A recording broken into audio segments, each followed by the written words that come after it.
오늘 밤에도 하나님의 은혜가 저와 여러분에게 함께하기를 기원합니다.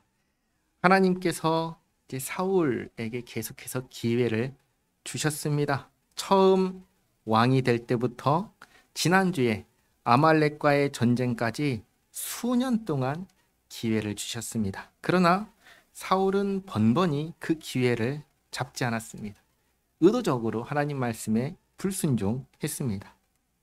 지난주 말씀 보시면 사무엘이 사울에게 이렇게 하시오까지 알려줬는데도 불구하고 하지 않았습니다. 왜 안 했느냐? 라고 할 때 그 원인과 책임을 사울은 누구에게 돌렸냐면 백성들에게 돌렸습니다. 사무엘이 아니다, 당신 잘못이다 라고 했음에도 불구하고 사울은 회개하지 않았습니다.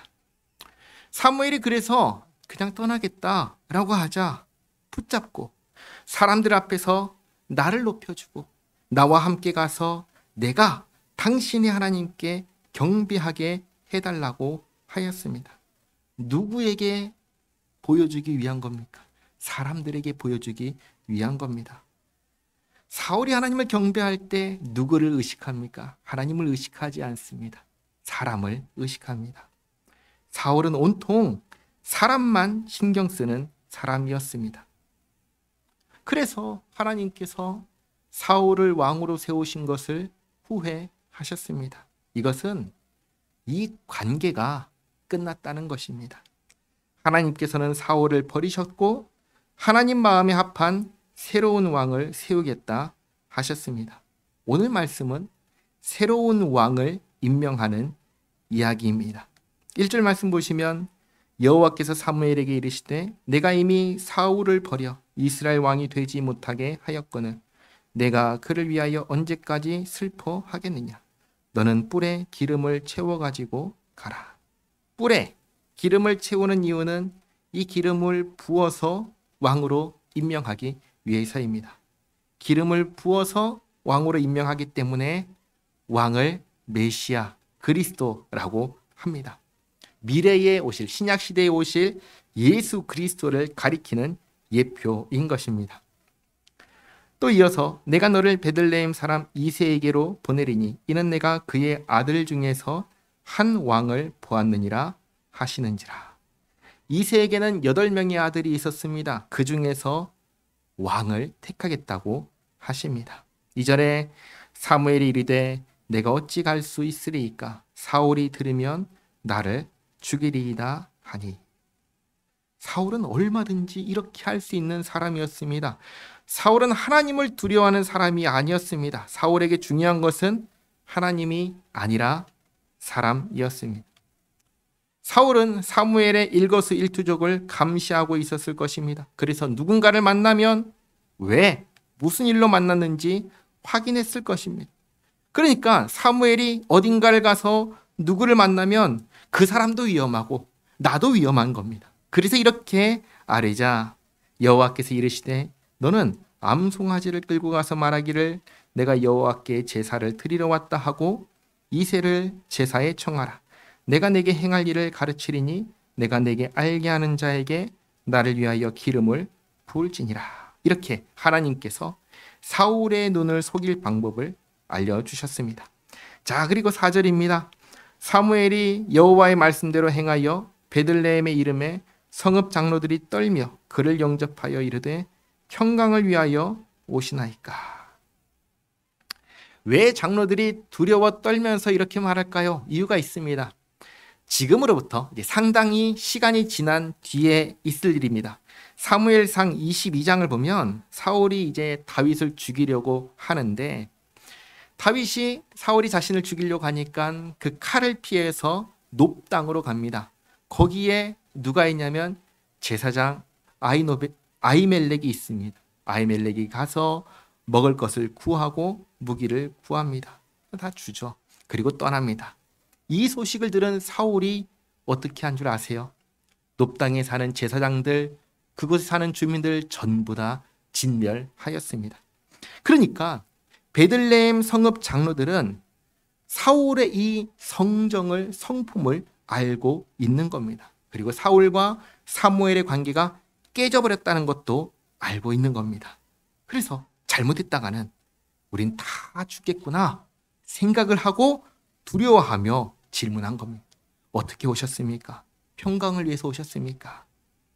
그러자 사무엘이 대답합니다. 이르되 평강을 위함이니라. 내가 여호와께 제사하러 왔으니 스스로 성결하게 하고 와서 나와 함께 제사하자 하고 이렇게 성읍 장로들에게 이야기합니다. 그리고 제사에는 이새와 그의 아들들을 성결하게 하고 제사에 청하니라.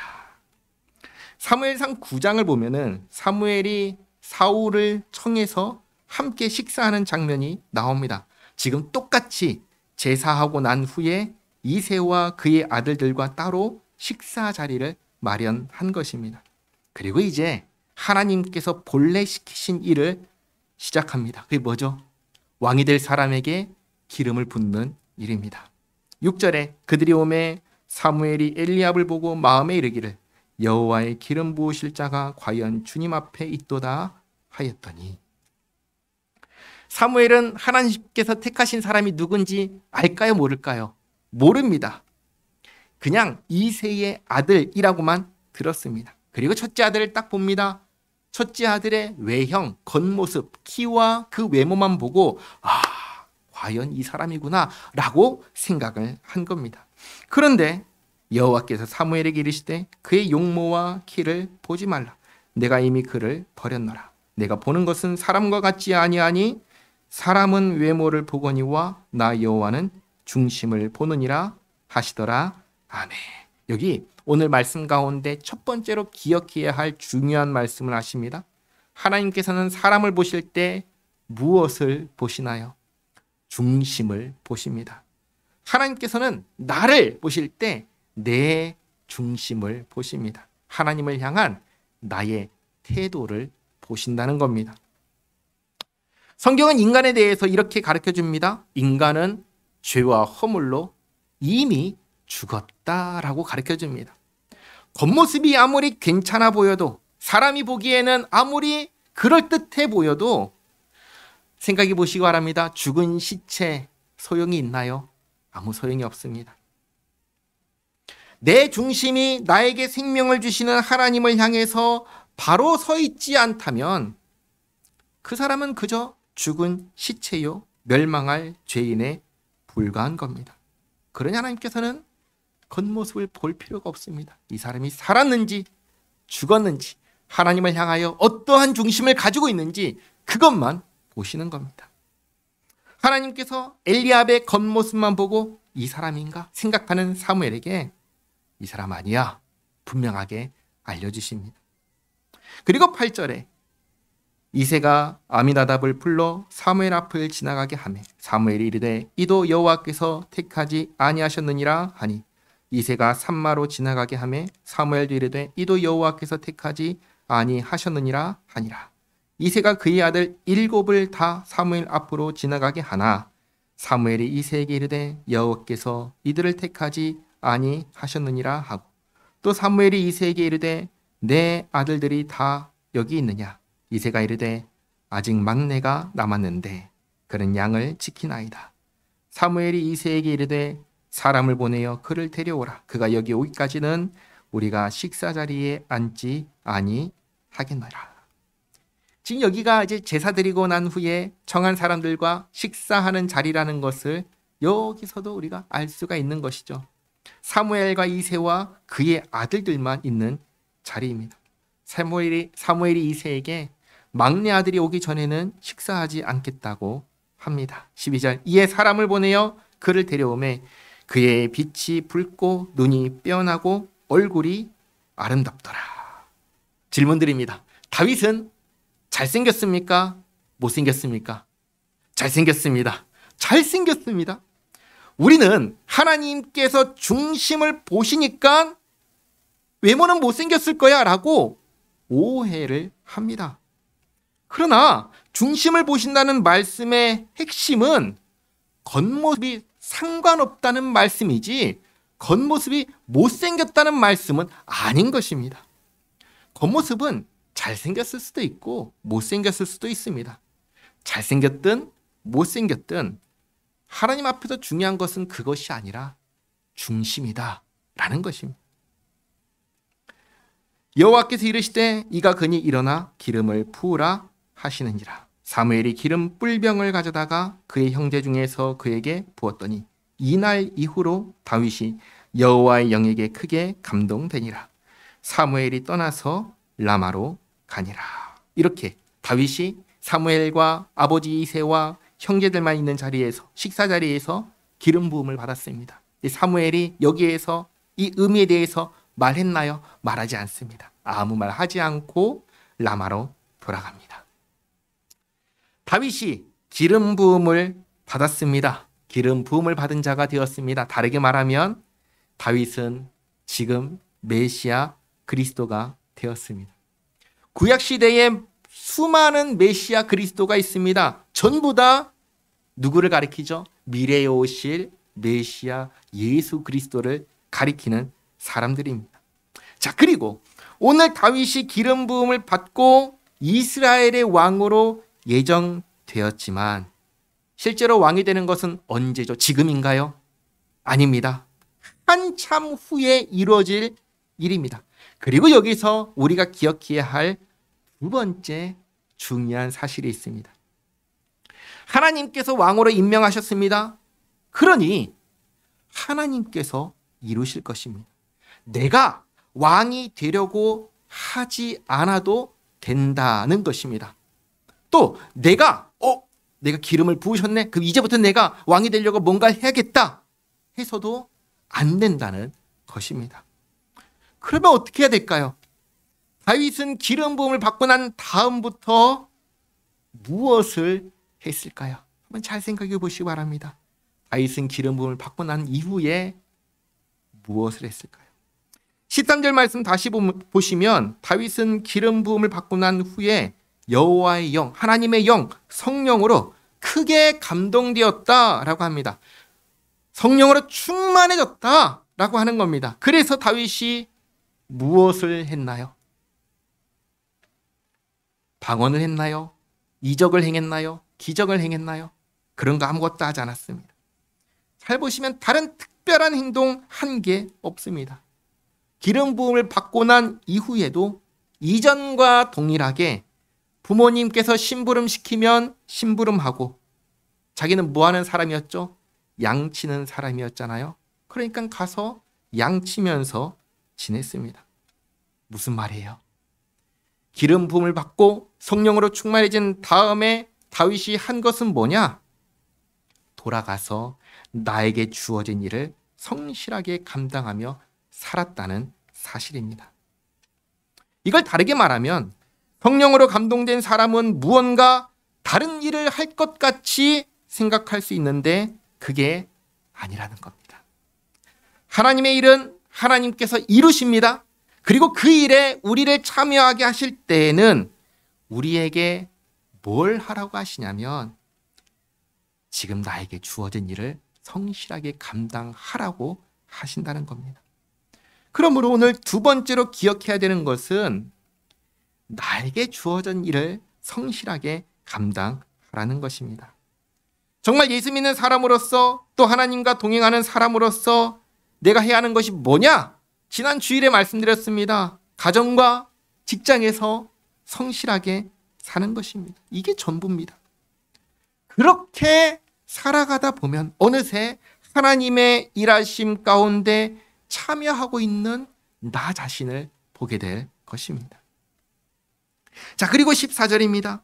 여호와의 영이 사울에게서 떠나고 여호와께서 부리시는 악령이 그를 번뇌하게 한지라.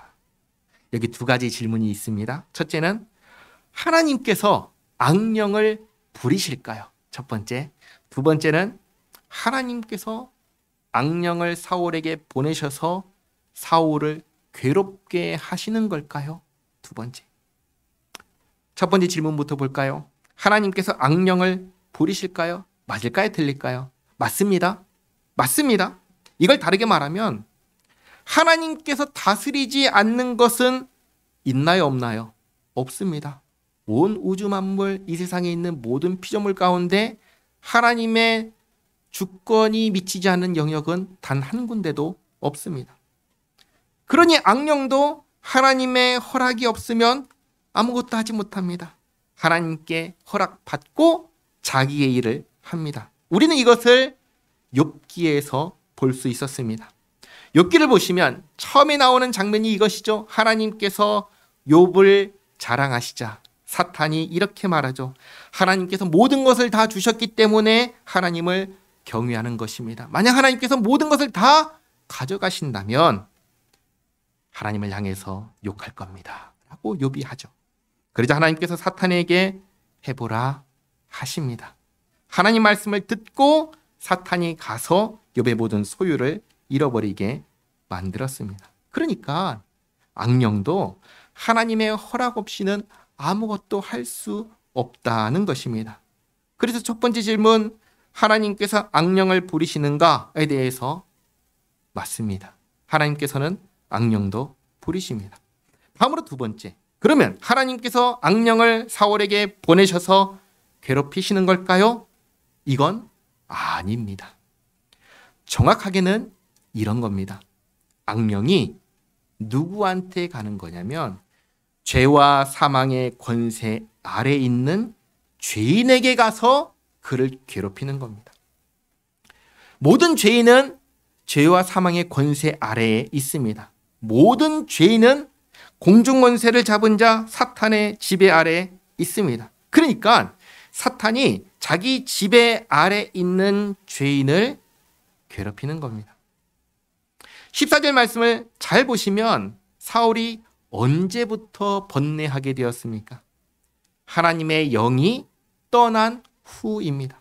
다르게 말하면 성령이 떠나신 후에 그 빈자리를 누가 채운 거예요? 악령이 채운 겁니다. 신약시대에 예수님께서 이 땅에 계실 때 많은 일들을 하셨습니다. 천국복음을 가르치시고 또 병든 자를 고치시고 귀신 들린 자에게서 귀신을 쫓아내셨습니다. 그러면서 이런 말씀하셨습니다. 누가복음 11장 21절 22절 말씀인데요. 나눠드린 종이 밑에서 두 번째 있습니다. 같이 한번 읽겠습니다. 강한 자가 무장을 하고 자기 집을 지킬 때에는 그 소유가 안전하되 더 강한 자가 와서 그를 굴복시킬 때에는 그가 믿던 무장을 빼앗고 그의 재물을 나누느니라. 아멘. 성령께서 내주하시며 지키실 땐 악령이 어떻게 할 수 없었습니다. 그러나 성령께서 떠나시자 그 빈집에 악령이 들어온 겁니다.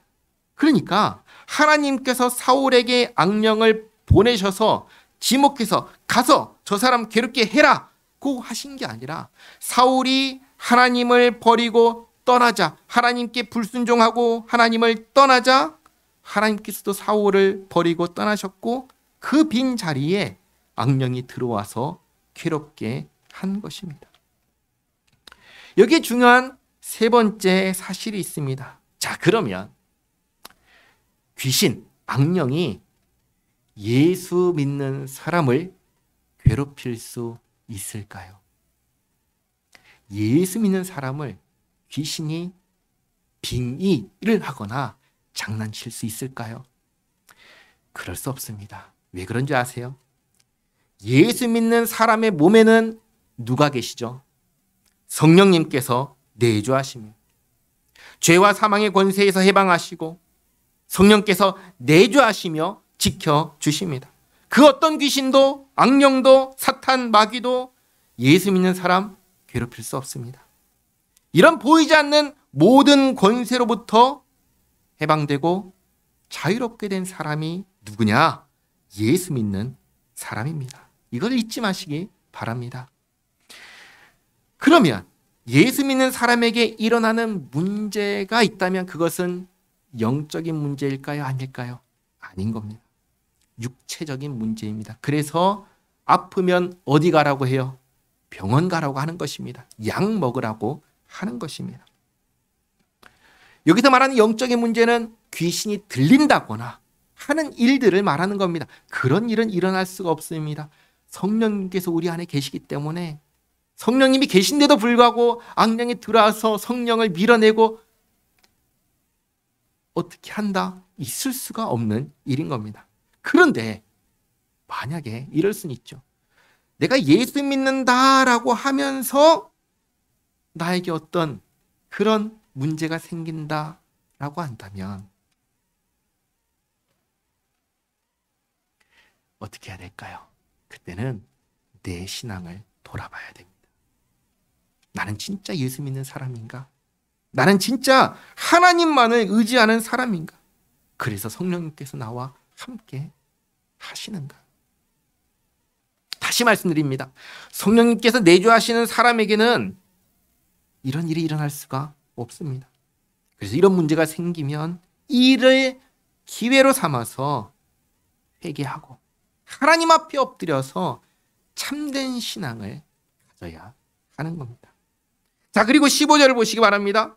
사울의 신하들이 그에게 이르되 보소서 하나님께서 부리시는 악령이 왕을 번뇌하게 하온즉 원하건대 우리 주께서는 당신 앞에서 모시는 신하들에게 명령하여 수금을 잘 타는 사람을 구하게 하소서. 하나님께서 부리시는 악령이 왕에게 이를 때 그가 손으로 타면 왕이 나으시리이다 하는지라. 자, 지금 사울에게 일어난 문제는 육체적인 문제가 아닙니다. 신경증이나 정신병 이런 게 아닙니다.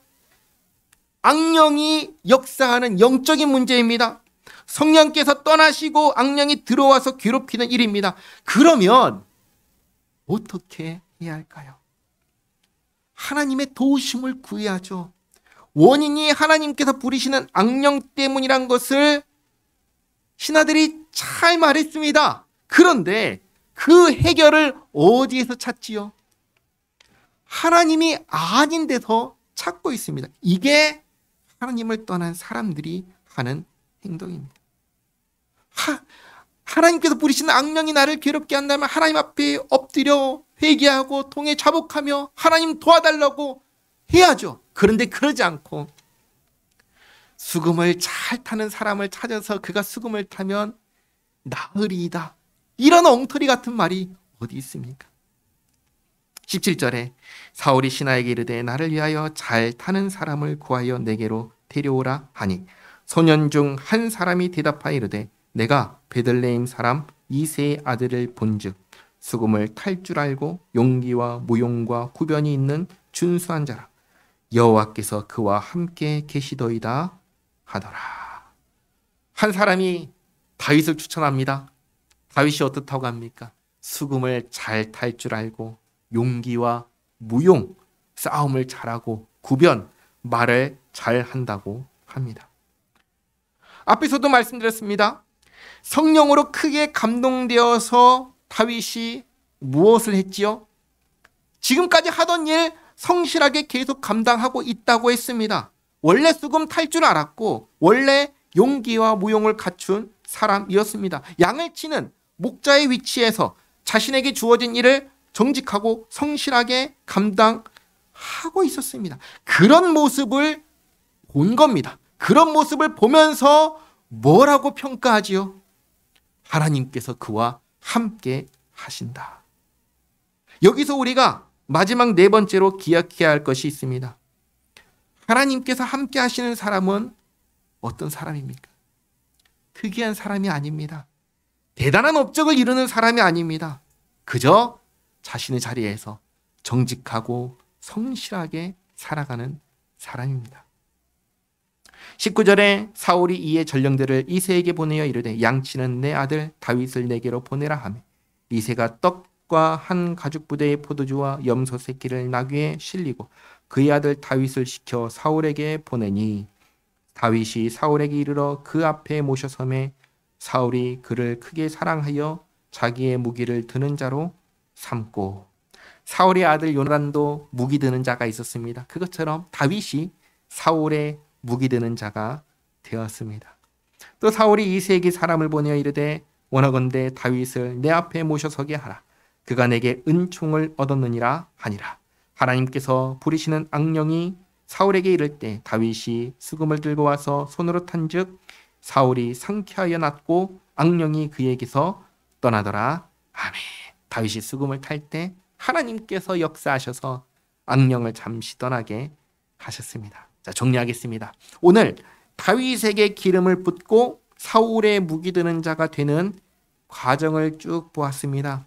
네 가지 기억해야 될 것을 말씀드렸습니다. 순서를 조금 바꿔서 말씀드리겠습니다. 첫째는 뭐였죠? 하나님께서는 우리의 중심을 보십니다.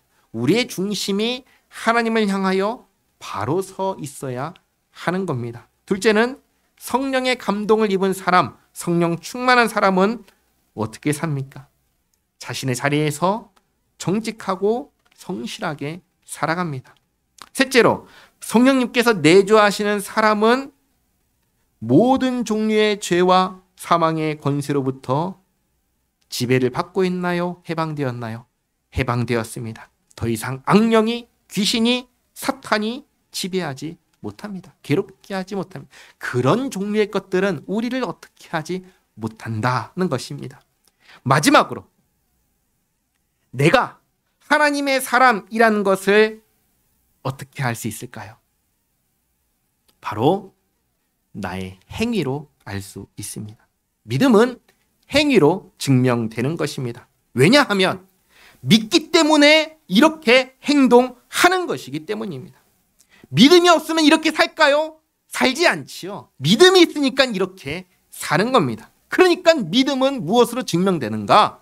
행위로 증명되는 겁니다. 오늘 이렇게 나와서 예배를 드립니다. 왜 나와서 예배를 드립니까? 믿음이 있으니까 주님 앞에 나와서 예배를 드리는 것이죠.